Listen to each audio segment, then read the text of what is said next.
catégorie des 4x4 de type SUV, le Kia Sorento n'a pas vieilli. Déjà remodelé il y a quelques années, il bénéficie de nouvelles retouches et se voit doté d'une augmentation de puissance de son bloc 2,5 litres CRDI qui passe de 140 à 170 chevaux. Pour nous en parler, Vincent, jeune glacier pâtissier du Moufia, passionné de voiture, nous délivre ses impressions après cet essai dans l'Est de l'île. Moi, ce que j'ai apprécié, c'est la face avant qui est assez énorme et qui en impose. On peut remarquer qu'il y a des gros feux et notamment quelques petites touches de chrome sur les rétroviseurs et sur la calandre avant.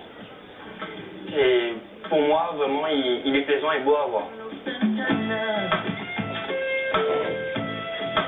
Pour ma part, je pense qu'il est plus typé d'un côté familial, où on pourra emmener enfants et les jouets des enfants pour aller en pique-nique. Mais je pense qu'il a des capacités à franchir quand même.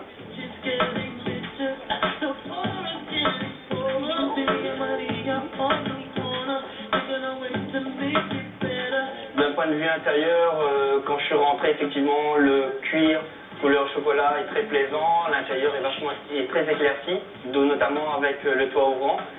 La console d'intérieur est très jolie à voir et assez complète. Le petit défaut que je lui retrouverai, c'est un volant assez rigide, avec une utilisation un peu complète.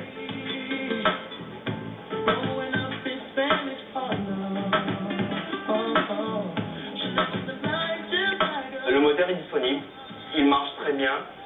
On notera un petit retard au niveau de la boîte de vitesse qui est automatique et qui a tendance à peiner de temps en temps. Mais c'est vrai que le gain de puissance qu'il a eu à l'ancienne version est utile et il s'en sort très bien au moment de doubler.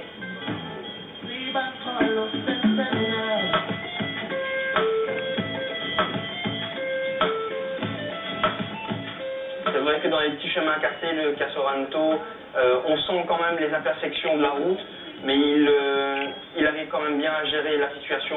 Il fait partie d'une bonne catégorie de 4x4 où on peut très bien aller faire des sentiers battus que de la route ou des chemins cassés. Il s'en sort très bien dans toute situation.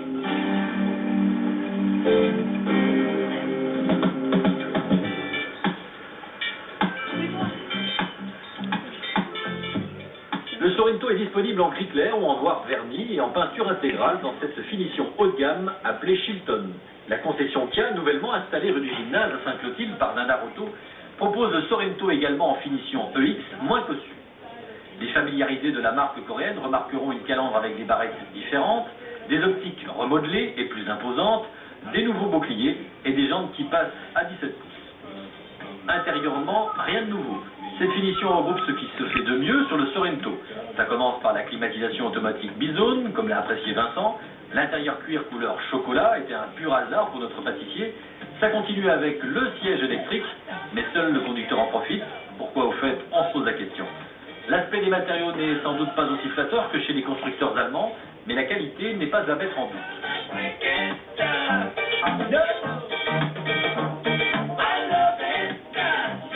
Un peu creux à très bas régime, comme la plupart des diesels récents, le 2,5 litres CRDI et ses 170 chevaux se rattrapent ensuite très largement. Et sa vigueur fait plaisir à voir. Le moteur se fait entendre dès l'allumage et s'assagit aux oreilles à vitesse stabilisée.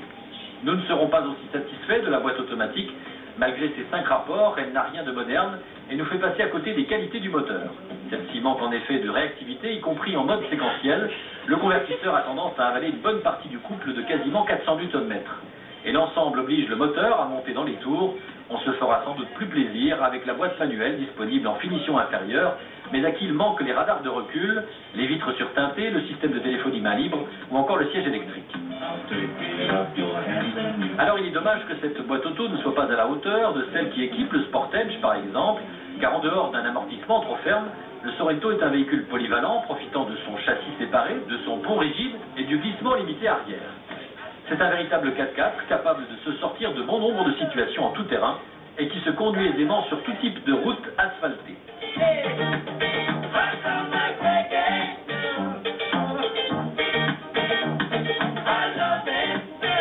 La prise de roulis est parfaitement maîtrisée, la direction précise et le freinage rassurant au vu du poids du SUV.